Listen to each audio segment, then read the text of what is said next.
A man storms into a room, chest lifted, jaw tight, voice echoing off the walls as though volume itself will earn him authority.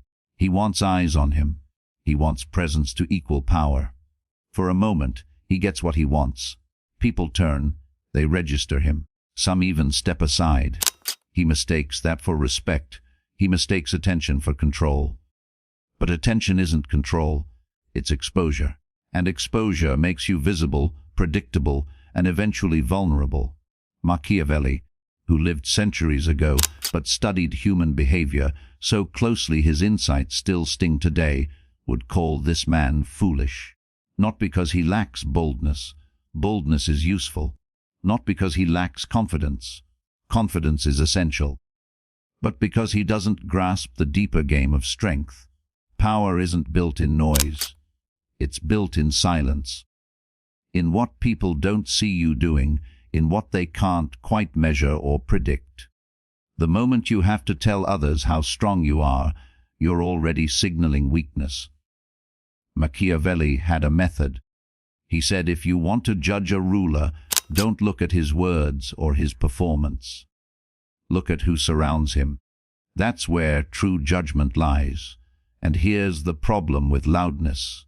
It doesn't attract strength. The chest thumper rarely gathers allies of substance. Instead, he gathers opportunists, parasites, people who stay close as long as they can extract advantage, then vanish the moment danger appears. Worse, he attracts rivals, men who see the performance, recognize the insecurity behind it, and quietly plan how to undermine him. That's the paradox of trying to act tough. The louder you appear, the more you're signaling that you need to be seen. The stronger you try to look, the more you reveal that you're terrified of being overlooked. The show is never for others, it's for yourself. And once others sense that, the game is already lost. Think about the places where this behavior shows up every day. Walk into any gym, and you'll see the guy grunting loud enough for the whole floor to hear. He believes his performance will earn admiration, but the truth is, everyone around him makes silent notes. Some roll their eyes. Some see weakness behind the noise. Some simply decide to stay away. Walk into an office meeting, and you'll see the manager who confuses intimidation with authority. He interrupts, raises his voice, flexes status. For a moment, he may command silence. But the silence isn't respect. It's calculation. People take mental notes, archive his outbursts, and file them away for the right moment. Or step into a bar and watch the man who turns every casual exchange into a competition, every joke into a sparring match. He thinks he's establishing dominance. He's actually advertising insecurity. Machiavelli understood the danger here centuries ago. He warned never to escalate situations you can't control. And escalation is what the tough guy does instinctively. His ego can't tolerate a bruise, so he transforms scratches into battles. A harmless insult becomes a war. A small slight becomes a vendetta.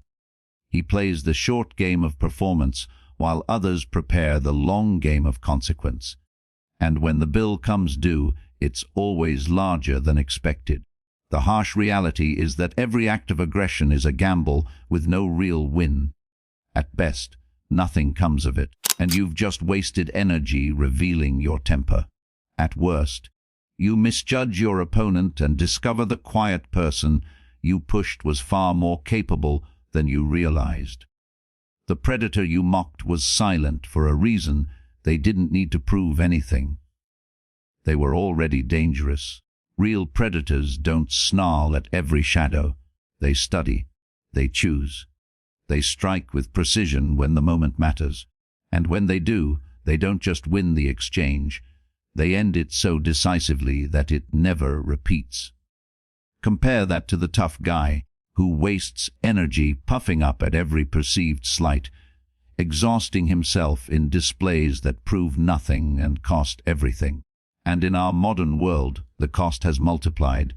We live in an age where everything can be recorded, archived, shared. Every aggressive email is a permanent document. Every outburst in a meeting can be witnessed, remembered, and repeated.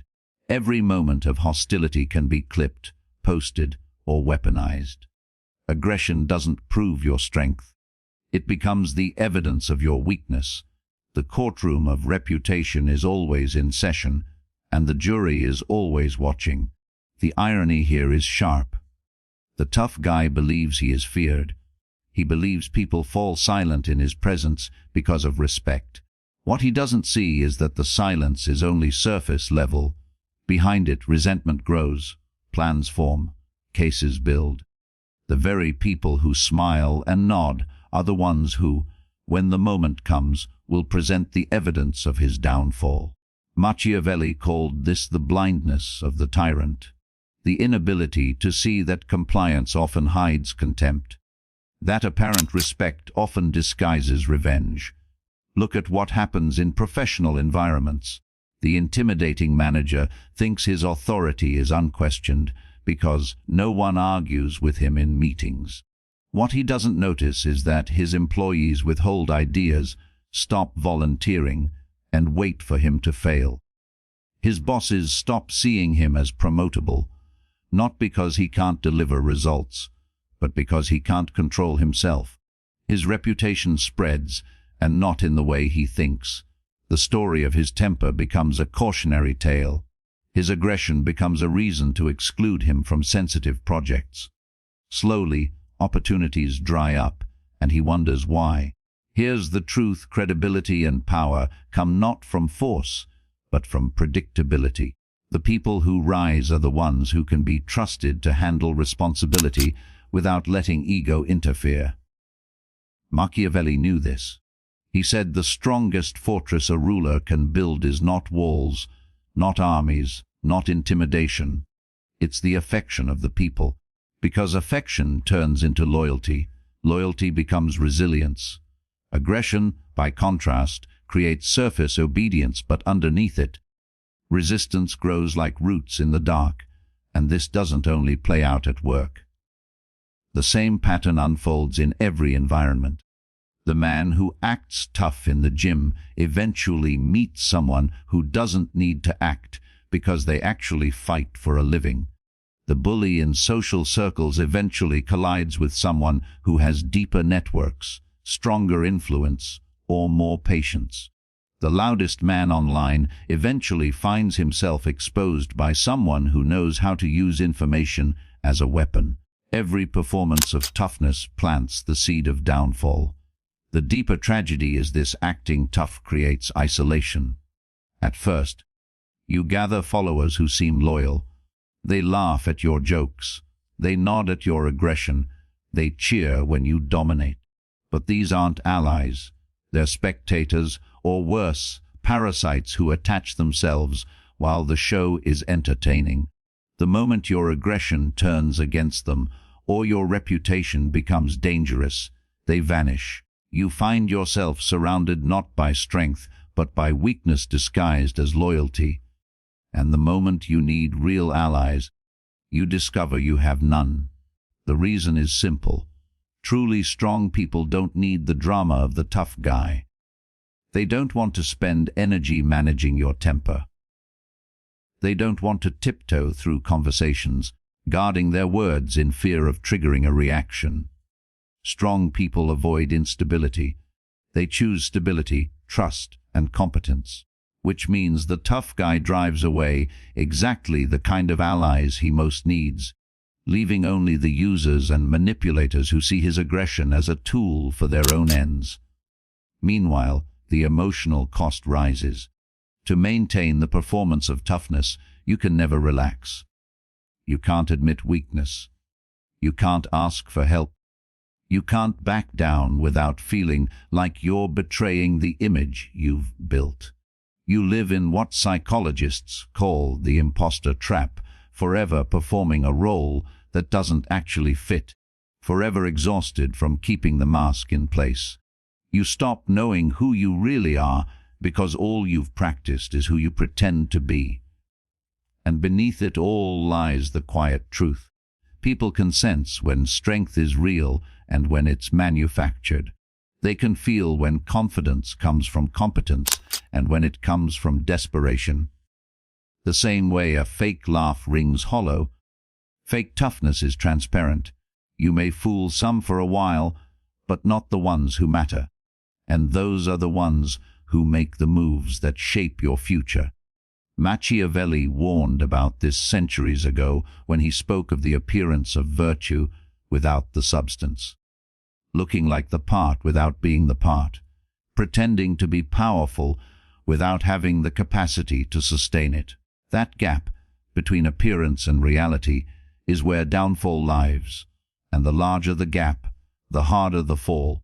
So where does real power come from, if not from loudness, from acting tough, from the theater of intimidation?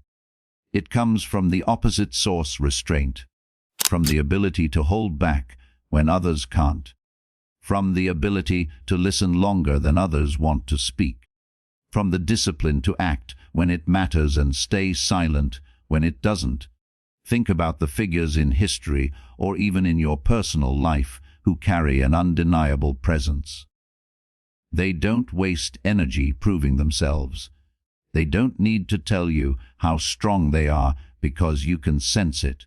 Their composure under pressure says more than shouting ever could. Their patience in the face of insult signals a confidence that doesn't need defending. And when they finally move, when they finally speak, the weight of their action carries more force than 100 empty outbursts. Machiavelli said that a ruler must learn to appear both strong and merciful, both decisive and cautious, depending on what the situation demands. Not one note played over and over again until it becomes noise, but a symphony of responses, carefully chosen. The man who acts tough at every turn is like a musician who only knows one chord. Eventually, everyone learns the sound, everyone grows tired of it, and when the time comes for true music, he has nothing to offer. Real power is in unpredictability, but not the kind born from volatility. Volatility is chaotic, like a drunk swinging fists in every direction. People may step back, but not out of respect, out of calculation. They don't want to get hit by accident. Predictability, by contrast, is knowing that someone's behavior rests on principles, not moods. It means you can trust that their decisions won't be dictated by insecurity. And that's what makes people follow. That's what creates loyalty. Consider the workplace again. Which leader inspires lasting loyalty? The one who shouts, interrupts, and instills fear, or the one who, when faced with conflict, listens first, speaks carefully, and then makes a decision that others may not always like but can always respect? It's never the shouter. Fear wins silence, but it never wins hearts. The quiet strategist, the one who doesn't need to act tough, ends up commanding the room precisely because he doesn't force it. People lean in to listen because they know he doesn't waste words. His calm becomes magnetic. In your personal life, it's the same. Friends are drawn not to the one who constantly tries to dominate conversations or turn everything into a contest, but to the one who can be trusted with silence, who doesn't flinch when tension rises, who doesn't need to prove themselves in every moment. That's the person you want beside you when things go wrong. That's the person who makes you feel grounded rather than anxious. And yet, the culture we live in often rewards surface toughness. Movies glorify the loud hero. Social media amplifies the voice that shouts the loudest. Entire industries are built on the illusion of bravado. But peel it back, and you'll see that those who rise to true influence, whether in business, politics, or art, rarely fit that mold. They're measured, they're deliberate, they're patient. They're often underestimated at first, which is precisely their advantage. By the time their strength is visible, it's too late to stop it. The lesson here is as old as human behavior itself. Appearances fool the shallow, but reality rules the lasting game. And the lasting game isn't won by who looks strongest in the moment. It's won by who endures, who outlasts, who knows when to conserve strength and when to release it. Machiavelli knew this well. He warned rulers to guard their reputation carefully, not by loud performances, but by consistent action. He said the wise leader knows when to be feared and when to be loved, and above all, never lets one role consume him. So what does this mean for us now, in a world far removed from Renaissance courts? It means that aggression is not a mark of power, but of fragility. It means that the performance of toughness is not protection, but exposure.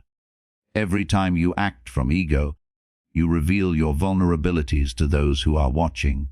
And make no mistake, people are always watching. Not the performance itself, but the cracks in it. They study what you try hardest to hide. But there is another way to live. Instead of playing the role of the tough guy, you cultivate the quiet strength of self-control. You recognize that not every insult requires an answer, not every challenge requires escalation, not every moment demands performance. You save your energy for the battles that actually matter, and when you fight, you do so with purpose, not impulse. That difference between impulse and purpose is the true measure of power. Think of the martial artist who trains for years, mastering not only the body but the mind. The greatest achievement isn't the ability to throw a punch, it's the ability to know when not to. Because the more capable you are, the less you need to advertise it. The power exists whether others see it or not. And that invisibility, that mystery, is what makes it terrifying to those who would oppose you. Meanwhile, the tough guy burns out. He keeps escalating, keeps posturing, keeps wasting his strength on appearances. His energy drains, his reputation shrinks, his circle tightens. He becomes a caricature of himself, stuck in the role he built, unable to escape it. What began as an attempt to look strong becomes the very evidence of his weakness. Machiavelli would say he has failed the first rule of survival: to know himself, to see the world as it is, not as he wishes it to be. Because the world doesn't reward appearances forever. It rewards results. And results come not from loudness but from strategy, from patience, from alliances built on trust, from the ability to bend when others break, to wait when others rush, to endure when others collapse. And perhaps the cruelest irony of all is that the tough guy could have chosen this path. He could have cultivated real strength, the kind that doesn't need a stage. But he chose the shortcut of performance, the easy satisfaction of looking strong rather than the hard discipline of becoming strong. And shortcuts always end at cliffs. So if you want to understand power, real, lasting power, forget the tough act. Forget the chest thumping. Forget the noise. Power is quiet. It's in the pause before the reply. It's in the patience to let others reveal themselves. It's in the discipline to prepare silently while others waste energy performing. And when the moment comes, when action is required, true strength doesn't announce itself. It simply acts, and the effect is undeniable. The man who can control himself controls the room. The one who doesn't need to dominate ends up leading. The one who can absorb insult without flinching becomes untouchable. Because he's not playing the game of appearances. He's playing the deeper game of endurance, of control, of influence. Machiavelli's warning is as relevant now as it was 500 years ago. Don't mistake the loud for the strong, the aggressive for the powerful, the intimidating for the invincible. Look deeper. Watch who endures. Watch who holds steady. Watch who doesn't need to perform. That's where strength lives. That's where power hides. And if you can live that way, silent when silence is needed, decisive when action is required, you don't just avoid the trap of the tough guy. You rise above him. You outlast him. You become the one others look to, Not because you demanded it, not because you shouted for it, but because you earned it in the only way that matters, by being strong when it counts, and never wasting strength when it doesn't. That is the final irony. True strength is invisible until it is undeniable, and by the time it shows itself, it is already too late for anyone to stop it.